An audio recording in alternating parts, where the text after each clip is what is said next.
Bom dia a todos, aos nossos ouvintes. Nós falamos ao vivo com o presidente Lula, que faz a primeira visita a Belo Horizonte desde que venceu as eleições, e ele concede uma entrevista exclusiva à Itatiaia, que está sendo transmitida também pela CNN Brasil. Presidente, bom dia mais uma vez, muito obrigada por mais uma entrevista à Itatiaia. Bom dia, Helene.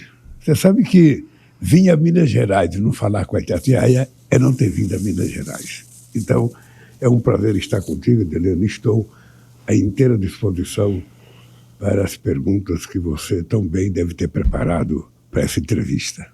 Muito obrigada, presidente. A ideia era começar essa entrevista falando dos anúncios que o senhor vai fazer hoje aqui em Minas Gerais, acompanhado de vários ministros. Mas neste momento está em curso uma operação da Polícia Federal contra aliados do ex-presidente Jair Bolsonaro, que são suspeitos de uma tentativa de golpe no Brasil. Dentre eles estão Valdemar da Costa Neto, que é o presidente do PL, e o general Augusto Heleno, ex-ministro do Gabinete de Segurança Institucional, Anderson Torres, ex-ministro de Justiça de Jair Bolsonaro, e também Marcelo Câmara, que é ex-assessor de Jair Bolsonaro. Como é que o senhor vê o andamento dessa operação e qual que é o resultado aguardado pelo senhor? Adelaide, primeiro, é muito difícil um presidente da República falar sobre uma ação que é feita depois de uma decisão judicial, tudo correndo em sigilo até determinar que se faça busca e apreensão na casa das pessoas. Eu espero que a Polícia Federal faça a coisa do jeito mais democrático possível, que não haja nenhum abuso, sabe, que faça aquilo que a Justiça determinou que faça e depois apresente para a sociedade o resultado daquilo que eles encontraram. Eu, sinceramente, não tenho muitas condições de falar sobre uma ação da Polícia Federal, porque isso é uma coisa sigilosa, é uma coisa da polícia, é uma coisa da justiça, e não cabe ao presidente da República ficar dando palpite numa atuação dessa. Obviamente que tem muita gente envolvida, eu acho que tem muita gente que vai ser investigada, porque o dado concreto é que houve uma tentativa de golpe, houve uma política de respeito à democracia, houve a tentativa de destruir uma coisa que nós construímos há tantos anos, que é o processo democrático, e essa gente tem que ser investigada. Nós queremos saber quem é que financiou, nós queremos saber quem é que pagou, quem é que financiava aqueles acampamentos, sabe, para que a gente nunca mais permita que aconteça o ato que aconteceu no dia 8 de janeiro. As pessoas precisam aprender. Eleição democrática, a gente perde e a gente ganha.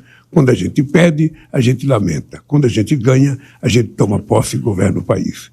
O cidadão que estava no governo não estava preparado para ganhar, não estava preparado para perder, não estava preparado para sair. Tanto é que não teve nem coragem de me dar chorando e foi embora para os Estados Unidos, porque ele deve ter participado da construção dessa tentativa de golpe. Então vamos esperar as investigações. Eu espero que no tempo mais rápido possível a gente possa ter um resultado do que foi que verdadeiramente aconteceu no Brasil. Então o senhor acha que o fio desse novelo leva ao ex-presidente Jair Bolsonaro? Olha, eu não sei, eu acho que não teria acontecido sem ele. O comportamento dele foi muito diferente. Primeiro, antes das eleições. Ele passou o tempo inteiro mentindo sobre as eleições, mentindo sobre as urnas, criando suspeição de uma urna que foi responsável pela eleição dele em 2018. Ele fala da urna e fala que a eleição não foi legal, mas ele deveria então pedir para que todos os deputados e senadores renunciassem, porque todo mundo foi eleito no mesmo processo eleitoral com a mesma urna. Então, na verdade, era uma tática que ele utilizou de criar na sociedade um descrédito. Quando você cria um descrédito, aí você pode fazer qualquer coisa, ou seja, você desmoraliza um processo, aí você pode acabar com esse processo. E eu vou te dizer uma coisa, tem pouca coisa no mundo mais séria que a urna eletrônica. Se ela não fosse séria, eu não teria sido presidente da República, que em todas as eleições, ou foi o segundo ou foi o primeiro. Porque tinha muita gente concorrendo contra mim. Aproveitando que nós estamos nesse assunto, o senhor acredita que a possibilidade de Donald Trump vencer as eleições nos Estados Unidos fortalece o bolsonarismo no Brasil? E há alguma possibilidade de reverter a inelegibilidade de Bolsonaro para que ele concorra às eleições em 2026? Olha, eu não quero dar palpite. Porque uma das principais diferenças entre o Brasil e os Estados Unidos é que aqui tem a Suprema Corte e já houve uma condenação contra o ex-presidente. Eu não quero fazer julgamento do que pode acontecer na justiça brasileira. Ou seja, a justiça está pedindo para a polícia investigar, quando tiver as informações, a justiça vai tomar a decisão. O que eu acho é que eu quero que o seu Bolsonaro tem a presunção de inocência que eu não tive. O que eu quero é que seja investigado, que seja apurado. Quem tiver responsabilidade pelos seus erros, que pague os seus erros. Eu, sinceramente, não acredito que a eleição do Trump venha ter influência na eleição brasileira, porque nunca teve. Eu acho que o Trump é uma questão americana, é a loucura americana, o outro foi a loucura aqui. Eu acho que o povo está cansado disso, eu acho que o povo está querendo um pouco de paz, um pouco de tranquilidade. E eu tenho me comportado, Edilene, eu fui eleito para governar. Eu não fico pensando o que aconteceu em 2022, quando se gastou quase 60 bilhões de dólares do dinheiro público para tentar evitar que eu ganhasse as eleições. Então eu estou eleito para governar esse país. É por isso que eu estou vindo a Minas Gerais. Nós tivemos o ano de 2023 em que nós, fizemos uma preparação da terra. Eu ouvi, não sei se você se lembra, no mês de janeiro eu convidei todos os governadores dos estados brasileiros para que fosse a Brasília, porque eu queria fazer um novo parque, eu queria pegar as obras prioritárias de cada estado e eu queria que os governadores dissessem para mim quais as obras prioritárias dos estados. Depois os 27 governadores prepararam seus projetos, depois os prefeitos prepararam os projetos, depois nós fizemos o plano do Minha Casa Minha Vida e também pedimos para os prefeitos participarem. Todo mundo se inscreveu, todo mundo participou e nós agora estamos começando a colher aquilo que nós plantamos. Eu venho a Minas Gerais para dizer o seguinte, eu quero deixar claro para toda a população de Minas Gerais cada coisa que nós vamos fazer em Minas Gerais a partir de 2024. O que já foi feito em 2023 e qualquer coisa que eu vá fazer na área da saúde, na área da educação, na área do transporte, na área da energia, na área da agricultura. Nós queremos que o povo de Minas saiba o que a gente está se propondo a fazer para que o povo de Minas possa cobrar a gente nesses próximos meses e nesses próximos anos. O que o senhor deve anunciar na agenda daqui a pouquinho, às 10 da manhã, lá no Minas Centro? Quais são os principais anúncios para Minas Gerais? A presença do senhor já era muito aguardada, né? Desde o primeiro ano do mandato. Edilene, nós vamos apresentar um PAC que destinou para Minas Gerais 121 bilhões e 400 milhões de reais. Desses 36 bilhões é só dentro de Minas Gerais. O restante é nas fronteiras de Minas e outro estado.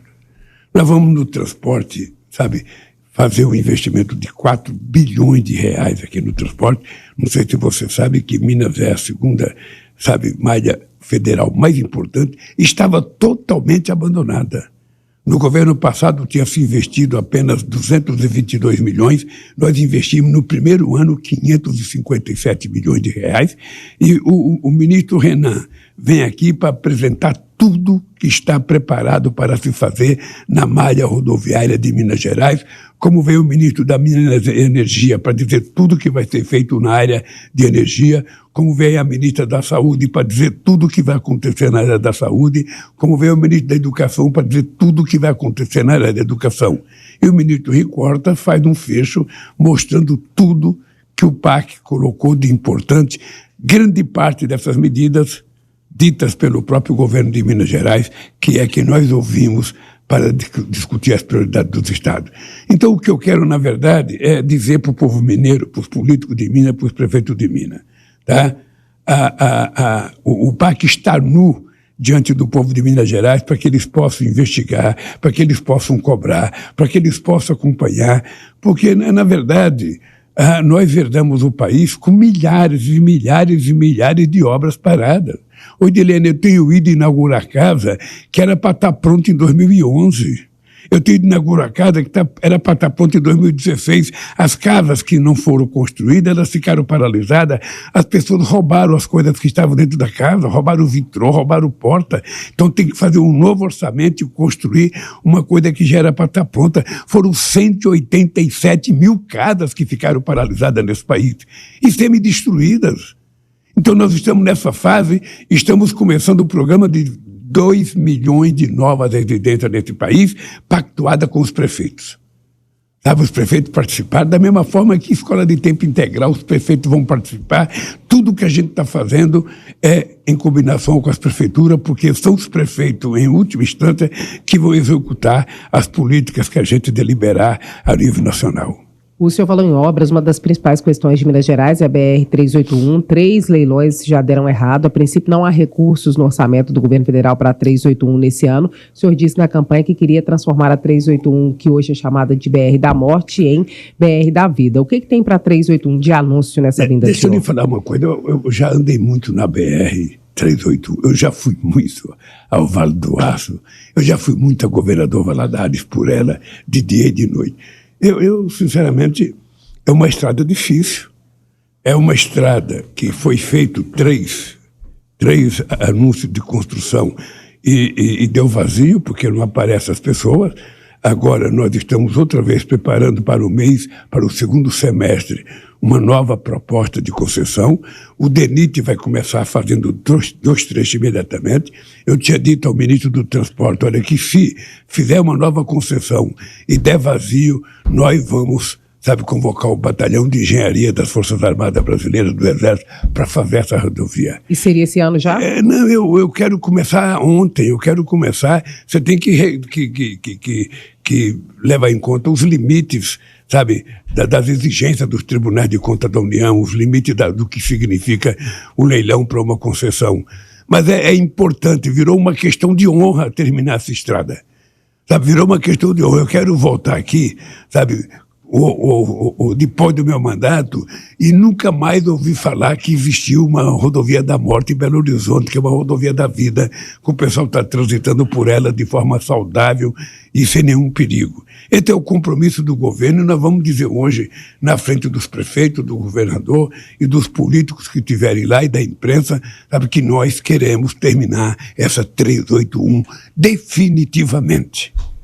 Uma outra questão que é muito cara para Minas Gerais, aproveitando que nós estamos nessa seara, é relacionada ao rompimento da barragem da Samarco e Mariana, que até hoje não existe um acordo nacional sobre isso. Desculpa. O senhor acha que isso está prestes a sair? Tem algum problema no governo federal? Como é que está essa questão? Como está sendo tratada pelo senhor? Edilene, eu até agora a discussão sobre Mariana e sobre Brumadinho não chegou na minha mesa, porque nós temos o ministro da Minas e Energia, nós temos o ministro da Casa Civil, nós temos a Advocacia Geral da União e o Ministério da Fazenda discutindo esse assunto, para discutir com o governo de Minas, o governo do Espírito Santo, e discutir com os movimentos que devem ser os beneficiários desse dinheiro. Afinal de contas, a Vale montou uma fundação para fazer casa que não fez casa. A Vale ainda não resolveu o problema de Mariana, não resolveu o problema de Brumadinho, e finge que nada aconteceu. Ela imaginava que tinha que pagar 126 bilhões, ela está oferecendo, menos de 1/3 disso. Então o valor é o problema. Então é preciso brigar para que a gente faça um acordo justo e que o povo da região afetada seja o grande beneficiário desses recursos. Não é pegar esses recursos para fazer coisas em outro lugar. É garantir que o povo que foi vítima, aqueles que perderam seus familiares, aqueles que perderam suas casas, aqueles que perderam sua galinha, aqueles que perderam seu porquinho, sejam os beneficiários desse acordo entre o governo federal, os governos estaduais e a Vale. Hoje não tem a Vale tem que pagar. Hoje não tem uma solução, mas nós vamos encontrar logo uma solução. Nesses anúncios de hoje, presidente, o senhor deve ceder oficialmente ou definitivamente parte do aeroporto Carlos Prates para a Prefeitura de Belo Horizonte, que pretende construir moradias populares, e o senhor apoia essa proposta do FUAD, porque há uma rejeição no bairro, porque já é muito populoso e tal. Como é que o senhor está com essa questão? Você tem uma área, querida, de praticamente 547 mil metros quadrados abandonada lá. Nós vamos dar dessa área, pelo menos 17% dessa área para a prefeitura, e o restante a gente vai discutir que políticas públicas fazer para que a gente possa dar vida àquilo.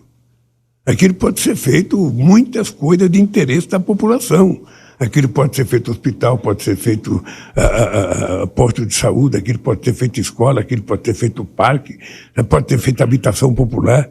Ou seja, a primeira coisa que nós vamos garantir é que nós vamos fazer com que 17% daquela área seja doada à Prefeitura de Belo Horizonte para eles fazerem aquilo que for mais importante para a vida de Belo Horizonte. Pode ser moradia ou não? Ou na questão da moradia é o governo federal pode ser moradia.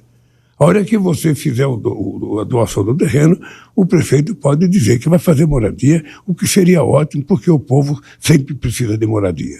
O governo federal já tem uma sugestão do que deve ser feito com o restante da área ou ainda não? Nós vamos conversar hoje com o prefeito. A nossa ministra Esther está vindo aí. Certamente nós vamos conversar com o prefeito e o governo tem interesse em fazer investimento em outra área. Nós não queremos dar uma área para ser ocupada e deixar outra área maior ainda, sabe, totalmente abandonada. Nós vamos dar vida, ou através do governo federal, ou através de convênio com a prefeitura. O dado concreto é que nós estamos numa política de fazer doação de todos os terrenos públicos existentes no Brasil. Prédios, tem muitos prédios abandonados. Muitos prédios abandonados. Tem muita coisa abandonada. Tem 3 mil residências do INPS que estão abandonadas. Ou seja, essas coisas nós temos que fazer utilização. Tem palafitas que são terra da União e não tem por que você não fazer a doação dessa terra, dar os títulos para as pessoas virarem proprietárias. A União não tem que ficar sendo dona de coisa que não tem utilização. Então nós vamos apresentar um projeto de fazer doação e utilização de todas as terras públicas que nós não utilizamos e que não servem para nada.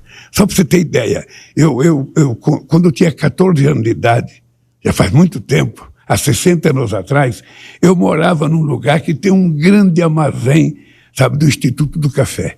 Esse armazém tem 47 mil metros quadrados. Você acredita que ele está paralisado até hoje? Há 60 anos, um prédio que tem 47 mil metros quadrados, totalmente abandonado. Aí eu fui saber agora para que serve. O que está sendo guardado lá? Papel da Justiça Federal e carro velho da Polícia Federal. Acho que coisa que eles pegam e vão jogando lá. Enquanto isso, a população precisa de área de lazer, a população precisa de área, sabe, habitacional, precisa de escola. Então nós temos que pegar esses terrenos e fazer com que isso tenha utilidade para atender aos interesses do povo brasileiro. Então isso vai ser anunciado. Todas as áreas que tiver aqui em Minas Gerais, que for da União, seja prédio, seja casa, seja terreno, a gente vai fazer, sabe, acordo com as prefeituras, com o governo do estado, com a iniciativa privada, se algumas quiserem comprar um prédio que pode ser vendido e aquele dinheiro ser aplicado em habitação popular, nós vamos fazer isso. Presidente Rodrigo Pacheco, presidente do Senado, acompanha o senhor nessa agenda aqui. Ele é autor de uma proposta alternativa para renegociar a dívida de 160 bilhões de reais que Minas tem com a União e que substituiria o regime de recuperação fiscal. Eu queria saber, o senhor já disse que é um apoiador dessa proposta, se o senhor descarta a possibilidade do regime de recuperação fiscal e se o governo federal tem interesse em assumir, por exemplo, a CEMIG e a CODEMIG. Eu não vou dizer o que o governo federal tem interesse de assumir. Eu só vou te dizer que eu fiquei muito feliz quando o presidente do Senado apresentou a proposta, ele junto com o ministro Alexandre Silveira. Ou seja, essa proposta ela está nesse momento no Ministério da Fazenda. O Haddad está estudando, o Haddad também demonstrou interesse nessa proposta. A hora que a Fazenda der ok, nós vamos então conversar com o governador para saber se é possível fazer um acordo. Eu não vou dizer o que vai entrar nesse acordo, se vai entrar a CEMIG, se não vai entrar, porque eu não tenho ainda um parecer do Ministério da Defesa. Mas o que nós queremos é fazer um acordo, porque não interessa para nós também termos os estados endividados sem nenhuma capacidade de investimento. Vamos ser francos, o povo de Minas sabe que o Pimentel teve muitas dificuldades de governar Minas Gerais por conta dessa dívida. O Pimentel ficou devendo para fornecedores, ficou devendo para prefeito, ficou devendo para o servidor público. O Pimentel ganhou uma ação que a ministra Rosa Weber deu a liminar para ele parar de pagar a dívida, só que ele perdeu as eleições, o Zema assumiu e, portanto, o Zema pôde colocar a economia de Belo Horizonte e de Minas Gerais em dias, porque deixou de pagar a dívida. Agora tem que pagar porque termina em abril. Então, o que nós queremos? Nós não queremos sufocar Minas Gerais. Nós queremos, dentro daquilo que for possível, construir um acordo, não só com Minas, com outros estados brasileiros, para que a gente possa resolver o problema do endividamento dos estados brasileiros para que as coisas possam voltar à normalidade. Na época das eleições de 2022, o ex-presidente sufocou os governadores com a redução do ICMS numa tomada de atitude eminentemente eleitoral, sabe, os estados ficaram ainda mais endividados, ficaram com mais dificuldade. Então, Edilene, quando terminar a nossa entrevista hoje, a apresentação do PAC, era importante que a imprensa de Minas Gerais fizesse uma comparação entre o que foi feito em Minas Gerais nos meus 2 governos passados e da Dilma. Era importante que fizesse uma comparação com o que aconteceu no governo Temer, no governo Bolsonaro em Minas Gerais, qual foi o metro quadrado que foi feito em Minas Gerais de qualquer coisa, e compara o que vai acontecer agora em Minas Gerais. Porque eu, Edilene, olhando, talvez para a jornalista mais importante de Minas Gerais, eu tenho orgulho de dizer o seguinte: eu duvido que na história de Minas Gerais um presidente da República colocou mais investimento aqui do que eu coloquei nos 2 mandatos meus, quando o Aécio era governador. E agora, com a apresentação desse PAC, eu duvido que apareça um presidente da República que coloca à disposição de Minas Gerais 121 bilhões de reais de investimento para o futuro de Minas Gerais. E eu faço isso, sabe por quê? Eu faço isso não porque eu tenho amizade com o governador ou não tenho amizade com o governador. Eu faço isso porque o povo de Minas Gerais é o 2º estado mais importante da federação. É um estado extremamente importante do ponto de vista político, do ponto de vista cultural. É um estado que eu tenho um carinho especial, porque aqui eu já tenho muita história com o Vale do Aço, com o Vale do Mucuri, com o Vale do Rio Doce, com o Vale do Jequitinhonha, com o norte de Minas Gerais. Então eu faço isso pelo compromisso que eu tenho. Eu queria terminar essa pergunta colocando uma coisa. Eu vinha muito a uma cidadinha chamada de Itinga, às margens do rio Jequitinhonha. E toda vez que eu chegava naquele rio Jequitinhonha, que é para atravessar para Itinga, aparecia uma balsa, um homem com uma vara de bambu, sabe, que ele tinha um caroço no peito de tanto colocar aquela vara de bambu para empurrar a balsa. E uma vez eu prometi para ele: se eu ganhar as eleições, eu vou vir fazer a ponte Itinga. Ganhei as eleições, voltei a Itinga, levei a Vale do Rio Doce, levei a Usiminas, e a Vale e a Usiminas assumiram o compromisso comigo de fazer a ponte. E eu, graças a Deus, fui inaugurar a ponte, sabe? Lamentavelmente o Balseiro tinha morrido, ele não estava mais vivo para ver a ponte que a gente inaugurou lá. Então, o Vale do Jequitinhonha, eu tenho uma relação desde do bispo, o Dom Rezende, que era uma figura extraordinária. Então, eu quero ajudar essas pessoas. Nós vamos renegociar a dívida do pessoal, sabe, por conta da seca. Sabe, são praticamente 586 contratos, são praticamente 8 bilhões de reais que estão envolvidos aí. A gente vai renegociar a dívida velha e a gente vai discutir como facilitar para que no futuro essas pessoas voltem a plantar outra vez. Então, nós vamos cuidar desse país, Odilene, como eu falo o seguinte: eu não quero governar, eu quero cuidar. A palavra correta é cuidar da família, é cuidar da criança. Por isso é que na educação a gente está fazendo uma revolução. Não sei se você sabe, eu e a Dilma fizemos 44 institutos federais aqui. Eu vou anunciar mais 8 institutos federais de Minas Gerais. Na história inteira, Minas Gerais só teve 22. Nós, em poucos anos do PT, já vamos fazer ao todo 50 institutos federais em Minas Gerais, e ainda é preciso fazer muito mais, porque Minas é muito grande. Então, é essa Minas, sabe, que nós vamos tratar com muito carinho, com muito respeito, independentemente da relação pessoal entre presidente e governador. Pois é, queria aproveitar esse gancho para fazer uma pergunta para o senhor, tanto em relação ao relacionamento com o governador, quanto a relação com Minas Gerais. O senhor acha que o senhor demorou a vir a Minas Gerais porque veio só nesse ano? E o senhor tem uma reunião com o Zema para discutir a dívida de Minas? Ele disse que pediu uma reunião com o senhor vai se encontrar com ele? Bom, deixa eu te falar. Primeiro, eu não demorei para vir a Minas Gerais porque, se você pegar desde a proclamação da República até hoje, acho que nem Juscelino, que era mineiro, viajou tanto em Minas Gerais como eu viajei em Minas Gerais. Eu viajei em Minas Gerais para criar o PT, eu viajei em Minas Gerais para criar a CUT, eu viajei em Minas Gerais para as eleições de 85, para as eleições de 86, para as eleições de 90, para as eleições de 94, todas as eleições eu estou em algum lugar de Minas Gerais. Né? Só para você saber, na posse da Cacá em Araçuaí, a gente tinha eleito a Dilma em São Paulo, e eu saí de São Paulo e fui para Araçuaí na posse da companheira Cacá, há tanto tempo atrás. Então, eu tenho esse carinho por Minas Gerais, porque Minas sempre foi muito carinhosa comigo. Eu já ganhei muitas eleições de Minas Gerais. Então, o senhor veio no tempo certo. Então, nós vamos continuar tratando Minas com muito respeito. Eu tratei Minas Gerais no tempo que o Aécio era governador e ele era oposição com o maior respeito. Eu não fazia diferença entre o Aécio e qualquer outro governador. O Zema é a mesma coisa. Veja, eu falo sempre o seguinte, a nossa relação institucional não é uma relação pessoal. Sabe, o presidente da República tem que respeitar o governador porque ele foi eleito, e o governador tem que respeitar o presidente da República porque foi eleito.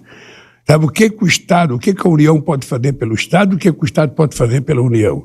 É essa comunhão de interesses que vai fazer com que a gente faça as coisas corretas. Eu vou ter um primeiro contato com o governador hoje na reunião. Eu sei que ele está querendo discutir a dívida. Eu disse para ele que a dívida não é discutida comigo ainda, porque ela está na área da Fazenda e ela está na área do Ministério da Casa Civil, da Advocacia Geral da União e do Ministério de Minas e Energia.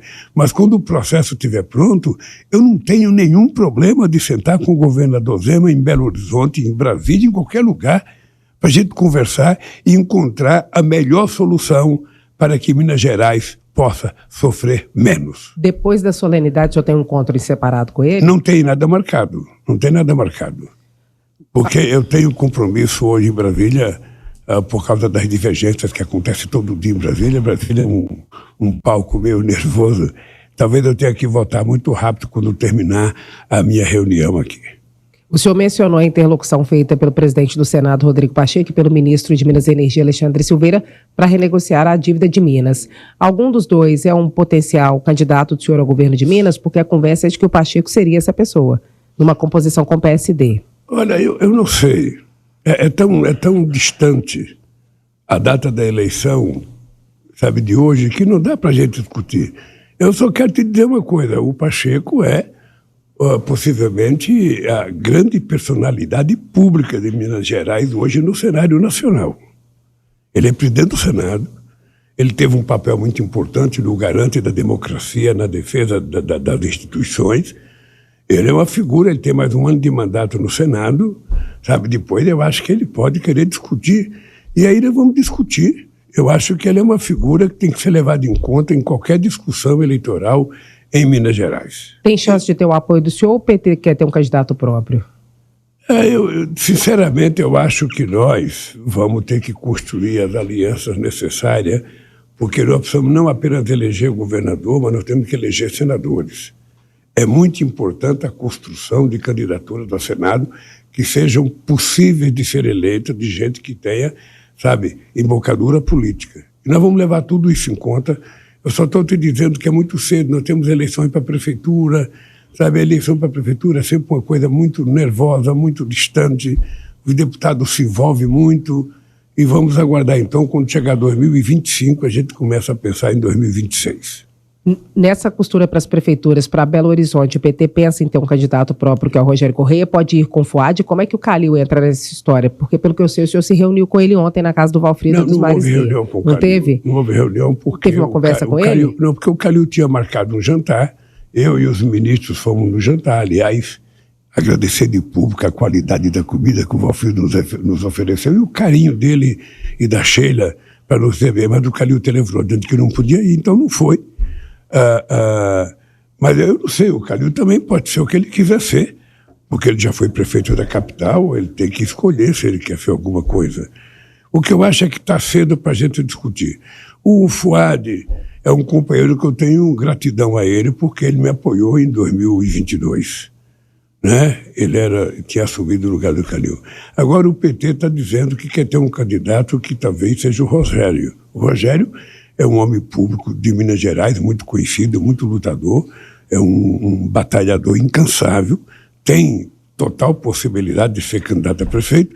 O que nós temos que trabalhar é sempre com a perspectiva de quem que nós vamos enfrentar mais à direita, mais conservador, sabe, para que a gente possa não cometer o erro de entregar Belo Horizonte outra vez a uma pessoa extremamente direita, um fascista. Sabe, é isso que nós temos que pensar. Como nós temos tempo ainda, Helene, a gente só tem que ter um pouco de paciência. Muitas vezes em política as pessoas ficam apressadas, querem tomar decisão rápido, querem se colocar rápido. Nem sempre a rapidez é a melhor amiga de uma decisão política correta. Eu sempre digo o seguinte, eu não tomo nenhuma decisão quando a febre está com 39 graus. Eu primeiro espero a febre baixar. Quando ela chegar a 36, aí eu estou apto para tomar decisões. Então a prioridade é que nenhum candidato mais à direita ou mais bolsonarista, como o Nicolas Ferreira ou Bruno Engler, ganhe a prefeitura de Belo Horizonte. Eu acho que nós temos que levar isso em conta.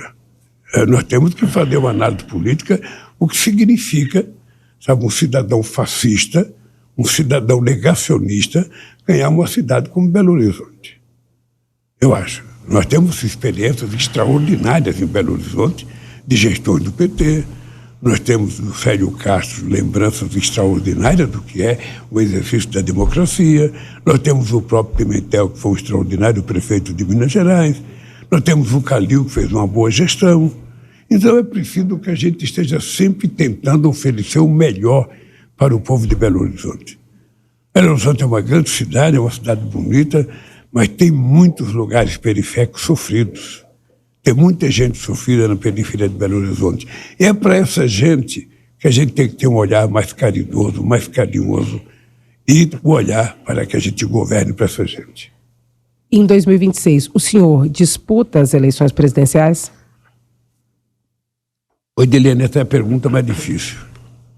Tem possibilidade? Porque veja o seguinte, se eu disser para você que não, você vai falar, ele está mentindo. Se eu disser que sim, eu sou muito presunçoso, só estou em 1 ano de governança, ainda falta 3 anos. Eu, para poder falar, eu quero ser candidato, eu não quero ser candidato, eu primeiro preciso terminar o meu mandato. Eu tenho um compromisso de cuidar desse país. Eu quero fazer esse país voltar a crescer. Eu quero fazer essa revolução educacional que a gente está fazendo. Você nem me perguntou sobre o pé de meia. O pé de meia é uma revolução na educação brasileira. Edilene, a gente vai garantir a todos os meninos do ensino médio que forem do Cade Único, pessoas mais pobres, a gente vai garantir uma poupança para que eles não desistam da escola. Esse ano você teve 500 mil jovens desistindo do ensino médio. Ele termina o ensino fundamental e, sob o argumento de que precisa ajudar a família, não vão para a escola. Então o que nós queremos é garantir que esse jovem estude, pelo amor de Deus, porque o que a gente não investir em educação agora, a gente vai gastar em cadeia depois, a gente vai gastar no combate ao narcotráfico, a gente vai gastar no combate às drogas. Então é preciso apostar, e nós estamos então fazendo um pé de meia para esses jovens que vão para o ensino médio. Eles vão receber R$200 por mês, durante 10 meses. No final do ano nós vamos depositar R$1.000 numa poupança para ele. Ele tem que ter 80% de comparecimento nas escolas e ele tem que passar. No segundo ano a gente faz a mesma coisa, 10 pagamentos de 200, mais 1.000 no final do ano. Se ele tiver outra vez 80% de comparecimento e passar, e no final do curso ele vai ter mais 1.000. Então significa que ele vai poder ter R$9.000 quando terminar o ensino médio, para ele começar a escolher a carreira profissional que ele vai seguir. Nós estamos investindo nisso 7 bilhões de reais. Acho que é uma coisa sui generis no mundo. A gente está pagando para que as crianças não desistam da escola.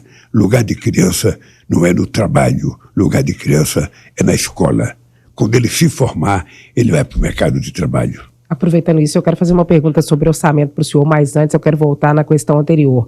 No cenário nacional, em 2026, o senhor acha que o senhor pode encontrar um Bolsonaro talvez elegível, um Zema, um Tarcísio? Como é que o senhor desenha o outro lado, assim como o senhor pensa também agora para as eleições municipais? Para o nacional seria como?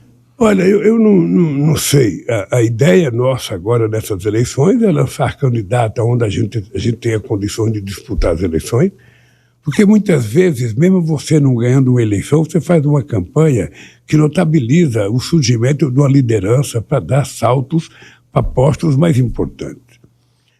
Eu, sinceramente, não posso dizer quem é que vai estar apto para concorrer em 2026. Sabe, tem gente que hoje não é nada e pode ser muita coisa em 2026, tem gente que pode ser alguma coisa hoje e pode virar nada em 2026. Então é só dar tempo ao tempo. A política é uma coisa muito dinâmica. Muito, muito dinâmica, muito. Então, vamos esperar. Todos nós fomos eleitos para trabalhar. Eu fui eleito para cuidar desse país, Edilene, e vou cuidar. Eu quero que a economia volte a crescer, eu quero que o emprego volte a crescer, quero que o salário volte a crescer, quero fazer mais casa, quero ter escola de tempo integral, quero ter o ensino médio funcionando, quero ter mais gente na universidade. E é isso que me deixa feliz, sabe? Se chegar no final do meu mandato eu tiver concluído tudo aquilo que nós planejamos e colocamos no PAC, eu posso te dizer que eu serei um homem muito realizado.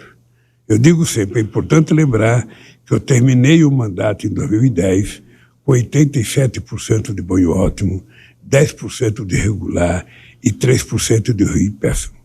Então eu só espero o seguinte, eu plantei a lavoura, ela está adubada, nós colocamos água, agora nós estamos esperando ela crescer para fazer a colheita e vai ser a partir desse ano que a gente vai colher aquilo que foi plantado. Se o senhor não for o candidato, o primeiro nome na lista do senhor é o Haddad? Se eu falar qualquer coisa agora, não tem nenhum sentido. Não tem nenhum sentido, querida. Presidente, sobre o orçamento, em relação ao superávit, o senhor ainda acha que ele é possível? De onde o governo federal tiraria o dinheiro? E o senhor vai insistir, o governo federal vai insistir na reoneração da folha de pagamento, que é uma questão sensível? Deixa eu te contar, a questão da desoneração da folha de pagamento é uma coisa que está sendo discutida. Eu até falei com o presidente do Senado, com o Rodrigo Pacheco.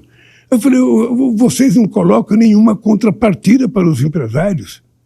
Ou seja, quando você faz a desoneração para os empresários, você tem que fazer o quê? Bom, você vai desonerar a folha de pagamento. Você vai dar estabilidade para os seus trabalhadores durante o funcionamento da política de desoneração? Ou nós vamos privilegiar você com a desoneração e você vai mandar um monte de trabalhador embora? Você vai dar algum aumento de salário com a desoneração? Não. É só o lucro que aumenta? É só a concentração de riqueza? Então, o que nós queremos discutir é que haja uma contrapartida quando você faz a desoneração. Sabe? É só pegar os efeitos de tudo que já foi feito com a desoneração para ver se gerou emprego. Sabe? Eu fiz 47 bilhões de desoneração na crise de 2008. Mas todas as políticas de desoneração nossa eram sentados os empresários, o movimento sindical e o ministro da Fazenda. O empresário que é o benefício, que é o que o trabalhador ganha. Nós precisamos saber o que ele vai ganhar. O empresário que vai ter a desoneração vai garantir, enquanto tiver desoneração, tem estabilidade na minha empresa. Ele vai garantir? Se ele não garantir isso, ou se ele não disser vai ter uma parte de aumento de salário, por que desonerar a folha? Então nós vamos discutir, sabe? Eu possivelmente tenha, eu não sei se vai ser possível juntar o Haddad e o Pacheco ainda essa semana, sabe, em Brasília, ou se a gente vai deixar para conversar depois do Carnaval. Mas nós vamos ter que encontrar uma solução, porque a desoneração exige uma contrapartida para os trabalhadores. O superávit, o senhor acha que ele ainda é possível ou vai ter que ser revisto? Essa é uma discussão que de vez em quando aparece e eu não gosto que ela apareça. Eu não gosto que ela apareça, porque, sabe, você gasta quanto você arrecada. Se aumentar a arrecadação, a gente tem mais dinheiro para gastar. Se diminuir a arrecadação, você vai diminuir o que você tem que investir. Essa é a lógica. É uma lógica que vale para a tua casa da família, é uma lógica que vale para a prefeitura, que vale para o governo federal. Nós temos um orçamento que foi previsto, que foi dito que nós vamos fazer tanto de investimento. Se der para fazer superávit zero, ótimo. Se não der, ótimo também. Aqui no Brasil, de vez em quando, se inventam umas histórias, umas manchetes babacas, sabe? Superávit cresce, não sei das quantas, déficit da dívida, sabe? Eu lembro que nos Estados Unidos a dívida em relação ao PIB chegou a 120%, no Japão chegou a 200%, e as economias continuam. Na Itália chega a 170% e as coisas continuam. Só que no Brasil, sabe qual é o melhor jeito para a gente diminuir a dívida com relação ao PIB? É fazer a economia crescer. Quanto mais a economia crescer, mais vai diminuir a distância da dívida. É isso que nós precisamos fazer. Não é ficar jogando a culpa em cima do povo mais pobre e tentar cortar benefício. Isso não acontecerá no meu governo. Vou falar em povo mais pobre, uma das promessas de campanha do senhor é a isenção do imposto de renda para até R$5.000. Isso vai até março para o Congresso Nacional? Você acha que vai ser possível? Não é que é possível, é que nós vamos ter que fazer. Nós vamos ter que fazer. Sabe, ontem eu fiz uma medida provisória, segunda-feira, garantindo que quem ganha até 2 não pague imposto de renda. Tá?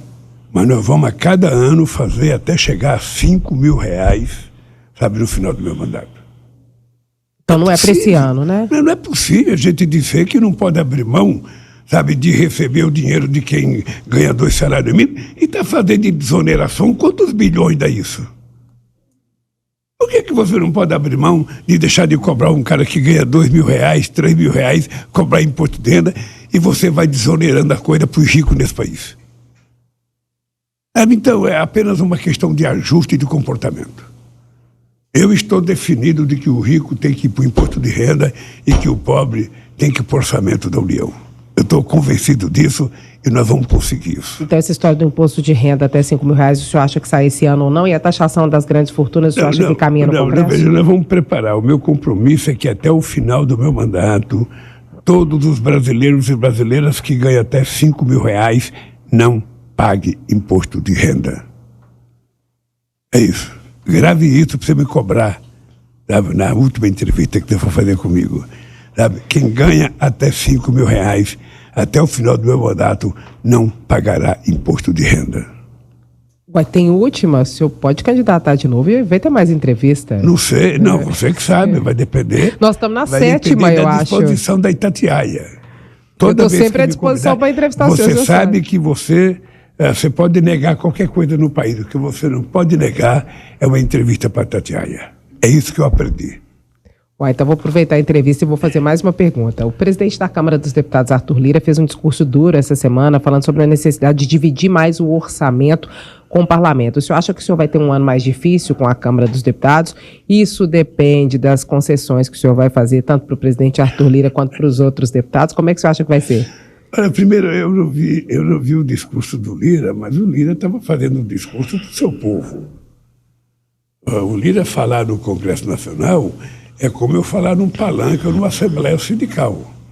Eu vou falar para o meu povo, eu vou falar mais duro. Eu imaginei que o Lira ia falar, é preciso repartir o orçamento com o povo. Sabe que está precisando. Quanto mais o povo tiver dentro do orçamento, melhor para o Brasil. Né? Agora, o que eu acho que o Lira pode ter razão? É se o governo fez acordo dentro do Congresso Nacional, ou através do nosso ministro de Relações Institucionais, ou através do ministro da Fazenda, fez algum acordo, a gente tem que cumprir. Porque quando você não cumpre o acordo feito, o resultado é que vai ficar mais caro. Isso eu aprendi há muito tempo. Então eu devo conversar com o presidente Lira por esses dias e ver o que está acontecendo. Nós estamos chegando no Carnaval, não é momento de discurso duro, sabe? Momento de alegria, momento da gente relaxar um pouco, sabe? Dançar, gastar um pouco de energia e voltar mais calmo depois do Carnaval. É isso que eu espero, sabe? De mim, do Lira, do Pacheco e da classe política brasileira. E o senhor acha que essa solução passa por concessões no orçamento ou tem a ver com cargos, com mais cargos na Caixa, com uma reforma ministerial, com mais cargos para o centro? Não tem nem reforma ministerial e não tem mais cargo, querida. Passa por a gente fazer aquilo que está determinado. O orçamento foi aprovado. Havia uma determinada quantia em dinheiro que era disponibilizada. Na medida que eles colocaram alguns milhões a mais, eu fui obrigado a vetar. Sabe, fui obrigado a vetar porque a inflação comeu no primeiro dia 4,5 bilhões da receita do governo federal. Então eu não posso também nem gastar o que eu não tenho e nem pagar emenda com dinheiro que eu não tenho. E todo mundo é esperto e sabe disso. Ali na Câmara, o menos sabido coloca uma linha na agulha com luva de boxe. Sabe, ali não tem ninguém que não sabe. Então, é só utilizar a inteligência da gente para fazer as coisas corretas e não permitir que nenhum lado erre muito. Sabe, o Congresso sabe que nós, no governo, cumprimos o acordo que firmamos, e o que nós queremos é que o governo, o Congresso, seja parceiro nessa recuperação do país. As articulações para eleição para a presidência da Câmara já estão a todo vapor. O senhor tem um candidato, o Marcos Pereira é mesmo uma possibilidade. Como é que o senhor vai se posicionar nesse cenário? Eu aprendi há muito tempo, você não está conversando com um cara que tem um mandato de primeira vez. A boa política é o presidente da República não se meter na escolha do presidente da Câmara e do Senado. O que o presidente da República tem que ter preocupação é, depois que tiver eleito, ele construir uma boa relação com o que foi eleito. Sempre dizendo uma coisa: não é o presidente da Câmara que precisa do presidente da República. Não é o presidente do Senado que precisa do presidente da República. É o presidente da República que muitas vezes precisa do presidente da Câmara e do presidente do Senado. Então, a boa política é a boa relação. E isso, graças a Deus, eu gosto de fazer e sei fazer.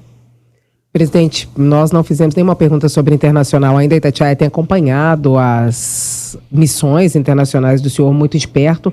Em relação a uma questão aqui regional, na América Latina, como que, com o passar dos meses, a eleição do Javier Milei tem ou pode impactar dentro do Mercosul, na América Latina? Como é que o senhor está vendo esse cenário? Os objetivos do Brasil, como a moeda comum, a moeda única, como é que o senhor vê?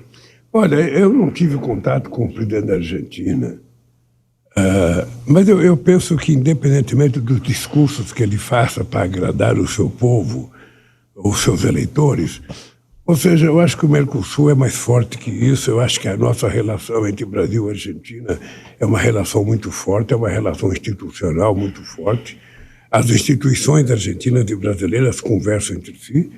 Eu acho que isso não vai nos trazer nenhum problema. Obviamente que você vai ter a possibilidade do enfraquecimento no Mercosul, a depender do comportamento da economia argentina. Mas eu não vejo maiores problemas com o Brasil. Não vejo nenhum problema, sabe? O Milei fez o discurso que quis fazer, ganhou as eleições, agora ele tem que governar. E vamos ver a diferença entre a teoria e a prática. Presidente, eu sei que o senhor está na primeira visita a Minas Gerais, mas o senhor já planeja uma segunda, aproveitando que nós estamos caminhando para o finalzinho da nossa entrevista agora? Eu vou vir muitas vezes a Minas Gerais, Adriano. Você sabe que eu, quando tomei posse, eu tinha uma missão. Primeiro, a de construir a reconstrução do Brasil. Você sabe que o Brasil não foi governado no governo anterior. O Brasil ficou como se fosse um barco à deriva. E a coisa mais verdadeira que o Bolsonaro falava era isso: eu não sei governar, não gosto de governar, não entendo de economia, eu não quero saber de nada disso. Era isso mesmo. Ele não queria saber de nada disso. Passou o orçamento para o Congresso dirigir e passou a economia para o Guedes dirigir. E a teoria simples era vender tudo. Vender tudo. Eu se perguntar para você, que é uma jornalista informada, Edilene, me diga quantos metros de rodovia o Bolsonaro fez em Minas Gerais em 4 anos. Você não vai saber, porque ele não fez. Quantas casas populares fez em Minas Gerais? Você vai ter dificuldade de saber. Quantas escolas fez em Minas Gerais? Não fez. Porque o negócio desse não era ele. O negócio do Bolsonaro era mentir, era fake news, era fazer provocação, era arrumar inimigo. E assim ele levou um mandato de 4 anos, sabe, fazendo a loucura que ele fez com dinheiro público. Edilene, a merenda escolar ficou 6 anos sem reajuste nesse país. As bolsas de estudo para os nossos graduados, ou seja, para os nossos pesquisadores, 6 anos sem aumento, sem nenhum reajuste. Sabe, esse país foi desmontado. E nós passamos 1 ano reconstruindo esse país, sabe, plantando as coisas, arando a terra, aguando a terra, colocando semente. Agora estamos colhendo. Eu vim aqui para Minas Gerais para dizer o seguinte, sabe, as coisas estão plantadas e nós vamos começar a colher. E eu virei muitas vezes a Minas Gerais. Espero que eu venha não para política, eu espero ser convidado para comer um um franguinho com quiabo, para comer um frango breguento no Chapuri, para comer alguma coisa. As pessoas só me convidam para atividade política. Eu quero ser convidado para outras coisas. Você sabe que eu vou ao Rio de Janeiro desde 1975. Eu nunca coloquei o pé na água de uma praia do Rio de Janeiro, porque só me convida para reunião. Aqui em Minas Gerais também o pessoal precisa passar a me convidar para outras coisas, não é só para reunião. Convida para passar um tempo aqui numa boa serra dessa aqui em Minas Gerais, numa cachoeira, para descansar uns dias, mas é só reunião. E eu vou vir muitas vezes a Minas Gerais porque eu quero inaugurar muita obra em Minas Gerais. E você vai ver porque você vai ser avisado. Edilene, o Lula vai estar em Minas Gerais para inaugurar tal coisa. E a Itatiaia vai ter que estar lá para me entrevistar. Presidente, muito obrigado por mais essa entrevista exclusiva à Itatiaia. Obrigado, Edilene, obrigado a todo o pessoal que trabalha na Rádio Itatiaia. Eu quero te dizer que eu aprendi aqui em Minas Gerais com um companheiro muito, muito querido meu, que é o nosso companheiro Luiz Dulce. Toda vez que eu via Minas Gerais há muito tempo atrás, ele dizia, não pode deixar de falar com a Itatiaia, porque falar com a Itatiaia é falar com Minas Gerais, sabe, de todos os 4 cantos do estado. Então, Edilene, eu estou feliz, obrigado pela entrevista. Espero que você possa acompanhar o que nós vamos anunciar para você cobrar lá de Brasília. A cada ministro que vier aqui fazer o anúncio, você cobrar se ele está cumprindo aquilo que ele veio dizer aqui em Minas Gerais.